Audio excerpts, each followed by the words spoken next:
मैं सबसे पहले तो अनिल कुमार श्रीवास्तव जी को नमन करता हूँ। उसके बाद उनके परिजनों को जो इतना सुंदर आयोजन कर रहे हैं पिछले साल से, मैं हृदय से उनके प्रति कृतज्ञता ज्ञापित करता हूँ और आशा करता हूँ, उम्मीद करता हूँ कि आगे ये कार्यक्रम और भी ऊंचाइयाँ छुएगा, इसकी ख्याति राष्ट्रीय स्तर पर होगी, जिसकी अनुगूंज हिंदी प्रदेश में सुनाई पड़ेगी, ऐसा मैं सोचता हूँ।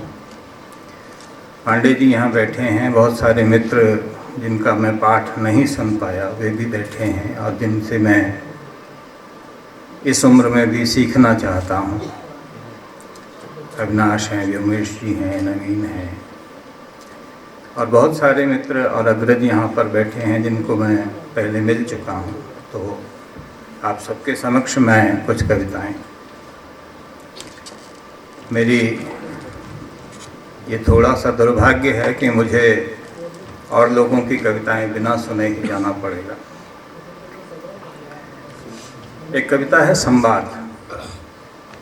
किसान के बीच और चने के बीच संवाद है। चना फसल जो है उसका संवाद है।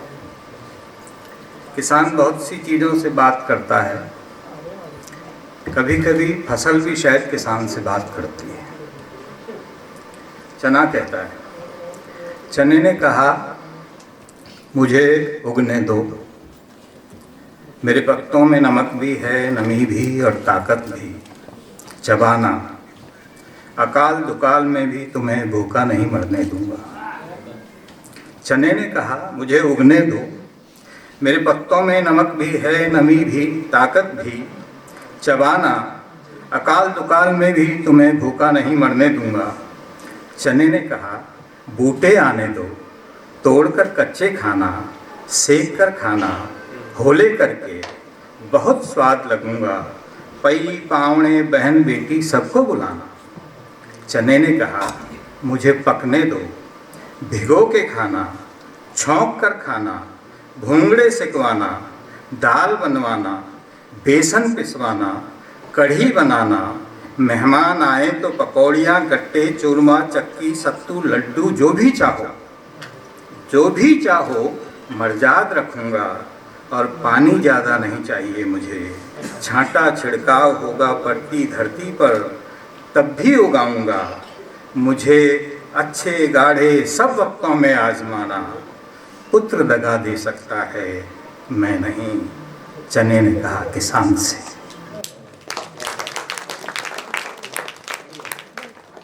एक कविता है सांप। हमारे बाड़े के आसपास एक सांप का निवास था। काला नाग था 6 फुटा।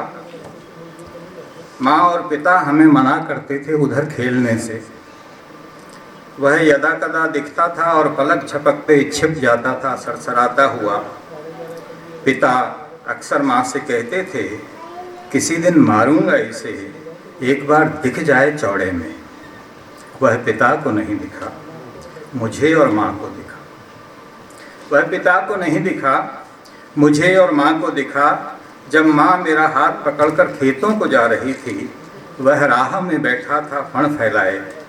माँ मेरा हाथ छोड़कर वहीं बैठ गई। झुककर ढोक दी सांप के, कहा पनमेसरा, आज तक तूने कोई नुकसान नहीं पहुँचाया हमें, आगे भी मत पहुँचाना। अब रास्ता दे बाबा, जाने दे। सांप फण से कोड़कर आहिस्ता आहिस्ता झाड़ियों में चला गया। माँ ने कहा जैसे हमारे जीव है इसके भी जीव है। माँ ने कहा जैसे हमारे जीव है उसके भी जीव है, और जहाँ हमने घर बनाया है वह तो असल में उसकी ही जगह है।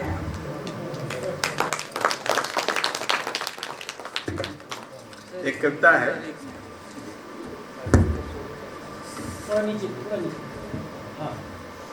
कविता है आसोज। आश्विन कहते हैं आपके यहाँ।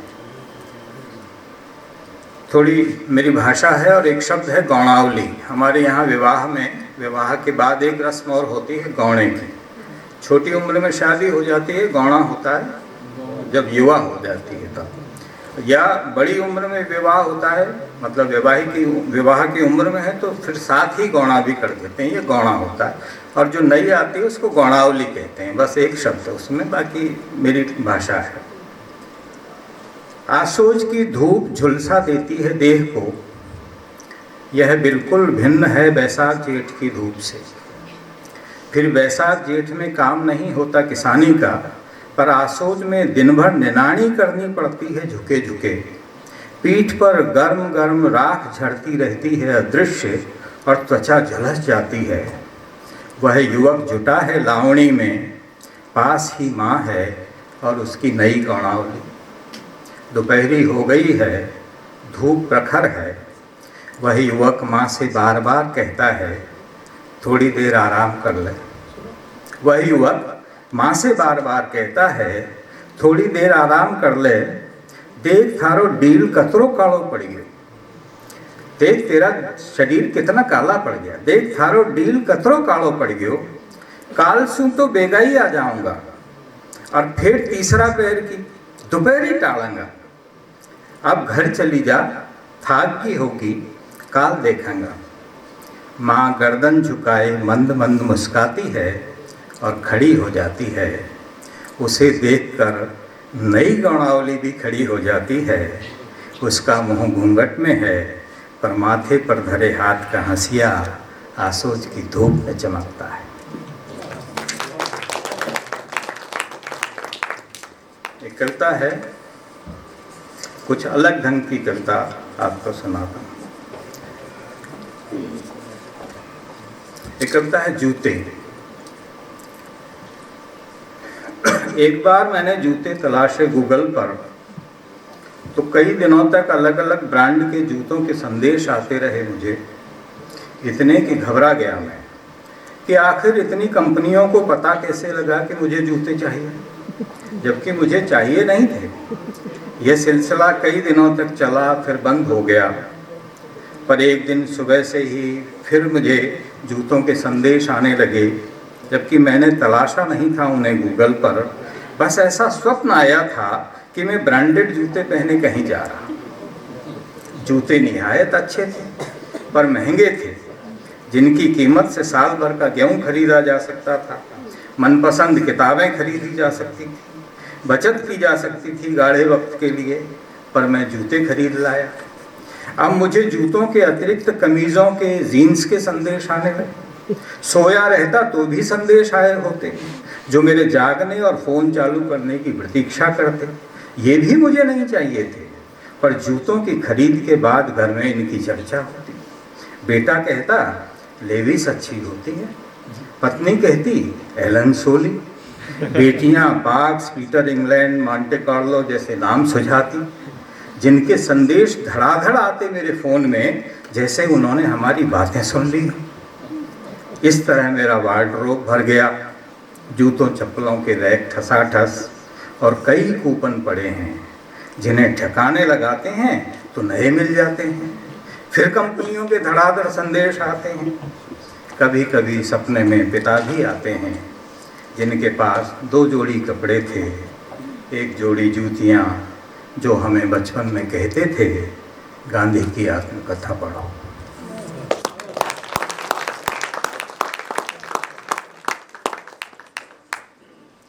यहाँ स्त्रियों के लिए कहा गया, मुझसे मैं सुनाता हूँ, 2-3 कविताएं सुनाता हूँ। मेरी दादी पर लिखी हुई कविता है। उम्र की आखिरी सीढ़ी पर खड़ी थी वह, जिससे कदम बढ़ाते ही आकाश में विलीन हो जाना था। पर कितनी हौस से भरी हुई, बहू बड़बड़ाती, खुशबूदार तेल डालती है बुढ़िया, खुशबूदार क्रीम लगाती है। यह खाऊं वह खाऊं, यहाँ जाऊं वहाँ जाऊं, ये नहीं कि बैठकर राम राम जपे। हकीकत भी थी, कूल्हे की हड्डी सरक जाने के बावजूद वह हर ब्याह में जाना चाहती थी, नाचना चाहती थी, गाना चाहती थी, ढेरों ढेर मिठाइयाँ खाना चाहती थी, पर उसे कोई ले नहीं जाता था।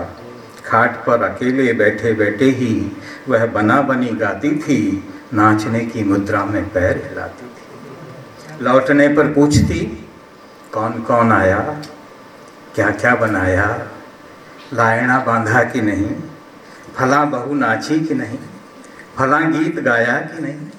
मैं भी जाती तो देखती रही और उदास हो जाती थी। इतनी लालसा, इतनी तृष्णा, हम सोचते बड़ी मुश्किल से निकलेंगे इसके प्राण, पर जब मरने लगी तो बोल नहीं पाई, बस संदूक की तरफ इशारा करके मर गई। क्या था उस संदूक में? एक नया चादर था सफ़ेद छक, एक लोटा, 5 बर्तन, गंगा जल की छोटी सी शीशी, एक लीर में बंधे हुए उसके टूटे दांत थे, जिन्हें हमें फूलों के संग हरिद्वार ले जाना था, जिन्हें हमें फूलों के संग हरिद्वार ले। एक कविता ये दादी पर थी, एक बेटी, मेरी बेटी के शिशु है नवजात, कैसे कविता बन जाती है।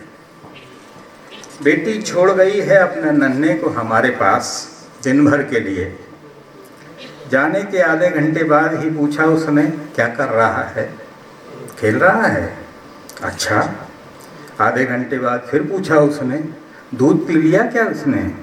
अरे मम्मा यही टाइम है इसका दूध पीने का, और भैंस का मत पिलाना, बैग में गाय का रखा है। दूध पी के पॉटी करेगा देख लेना, फिर नहला देना इसे, और पानी गुनगुना, न ज़्यादा ठंडा न गर्म, हाथ डाल के देख लेना पहले आप, और नहा के नींद सी आती है इसको, पर खेलना इसके साथ, सोने मत देना। 1:30 बजे करीब खाना खिला देना, रोटी की जिद मत करना आप, पपीता मैश करके दे देना, और दही फीका बहुत पसंद है इसे। खाने के बाद सोएगा 2-3 घंटे आराम से, फिर आधे घंटे बाद, दूध पी लिया क्या, पॉटी की क्या, नहा लिया क्या, खेल रहा है ना, मम्मा मम्मा तो नहीं कर रहा, खाना खिला दिया क्या, क्या मम्मा आपको कहा था ना कि दही फीका देना है, और टीवी देख रहा है। अरे मम्मा आप समझते नहीं, बंद करो टीवी, अब सो गया क्या, पर्दे लगा देना, अंधेरा कर देना, और जोर से मत बोलना, फिर मैं आ रही हूँ इसके जगने से पहले। अरे बहुत जिद्दी है ये। हाँ मम्मा जिद्दी तो है, पर डॉक्टर कहते हैं कि बच्चा बोल नहीं पाता, समझा नहीं पाता तो जिद करता है। फिर हर आधे घंटे बाद, सो रहा है ना, कुनमुना तो नहीं रहा, आप भी लेट जाओ इसके पास, उठेगा तो मुझे खोजेगा। यह वह बेटी है जिसे जन्म दिया, पाला पोसा हमने।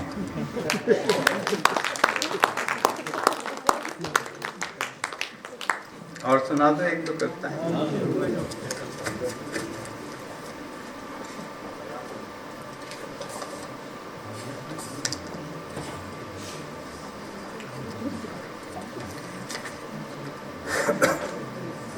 एक कविता है, बड़ी बहन।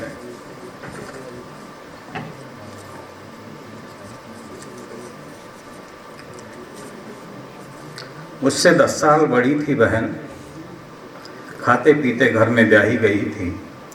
शुरू में आती, हंसती चहकती हुई आती, पिता के कंधे लगकर भेंटती। पिता पूछते कैसी है, वह कहती बहुत अच्छी हूँ, सब बहुत अच्छे हैं, खूब ख्याल रखते हैं मेरा। फिर माँ के साथ रात दिन गपियाना, कोई लेने आता तो माँ कहलाती 15 दिन बाद ले जाना, बाद में कौन रहने देगा इसे। जैसे जैसे समय गुजरा, बहन का आना कम हो गया। अब जब कभी साल 6 महीने में आती, पिता के कंधे लगकर भेंटती। पिता पूछते कैसी है, सिर घुमाकर कहती ठीक हूँ। अब वह बहुत कम बोलने लगी थी, बस माँ से रात दिन धीमे धीमे बतियाती, किसी के आने पर चुप हो जाती। एक बार आई तो 6 महीने रही। पिता बार बार पूछते कब जाएगी, माँ कहती चली जाएगी, रह लेने दो कुछ दिन और। फिर एक दिन पिता ने कहा वहाँ से कोई लेने भी नहीं आया, क्या बात है, घर तो वही है इसका। और एक दिन खुद ही बहन को छोड़ने तैयार हुए। बहन ने माँ से बार बार कहा मैं नहीं जाऊँगी माँ, बाद में चली जाऊँगी, पर पिता उसे छोड़ आए। इसके बाद बहन कभी नहीं आई, क्या आती, महीने भर बाद तो खबर ही आ गई थी। बहन को याद करते करते ही चली गई माँ। मुझसे एक ही गलती हुई जीवन में, कहते कहते पिता भी चले गए। अब भी कभी कभी मुझे बहन दिखाई देती है, कातर स्वर में माँ से कहती हुई, मैं नहीं जाऊंगी माँ, बाद में चली जाऊँ।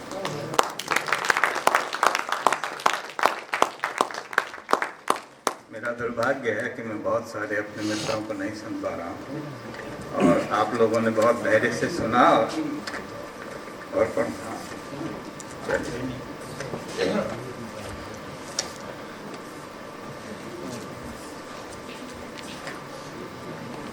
दो कविताएं और पारिवारिक ही हैं। राजेंद्र दानी जी यहाँ नहीं है। एक कविता है पितापन।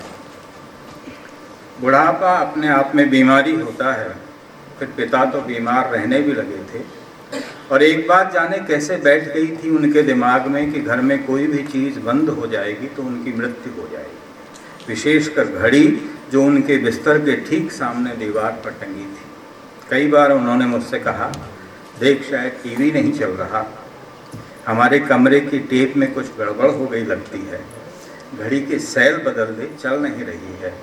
जबकि टीवी बिल्कुल ठीक था, टेप दुरुस्त और घड़ी सही समय बताती हुई, जिसके सेल में हर महीने बदल देता था उनकी तसल्ली के लिए। जिस दिन वे गुजरे उन्होंने माँ को जगाया तीसरे पहर रात में, कहा, देखो घड़ी बंद हो गई लगती है। माँ ने कहा, चल तो रही है, सो जाओ। पिता ने 2-3 बार यही कहा, माँ ने यही जवाब दिया हर बार, और सो गई। सुबह पिता नहीं उठे, घड़ी में 3 बज रहे थे। और एक छोटी कविता जो आपको शब्द से कैसे कविता बनती है। एक कविता है अंग्रेजी और भिंडी। ये बहुत चुहल है एक तरह से। उसका उत्स ये है कि अंग्रेजी में उसे लेडीज फिंगर कहते हैं। अपनी भाषा पर न्यौछावर था मैं, जिसमें बरखा 26 तरह से होती थी। राजस्थान में अनुपम मिश्र ने लिखा है कि बारिश के 26 नाम हैं। अपनी भाषा पर न्यौछावर था मैं, जिसमें बरखा 26 तरह से होती थी। फिर हिंदी पर कितने तो नाम थे सूर्य के हमारे यहाँ, और भोर की कितनी छवियाँ अलग अलग। रैन भई चहुदेश गाता था बार बार, राम की शक्ति पूजा पढ़ते पढ़ते मूर्छित हो जाता था। फिर उर्दू पर हमेशा कहता था आदाब हुजूर, बजा फरमाया कहता था सहमति में। अरदब से बड़ा कोई शब्द नहीं था बादशाह को घेरने के लिए। गालिब का शैदाई था मैं, दाग सौदा मोमिन जौक फिराक और इकबाल का भी। फिर मीर सर जोड़ जोड़ वहाँ पे कलियाँ निकलतियाँ थी। फिर मीर सर जोड़ जोड़ वहाँ पे कलियाँ निकलतियाँ थीं।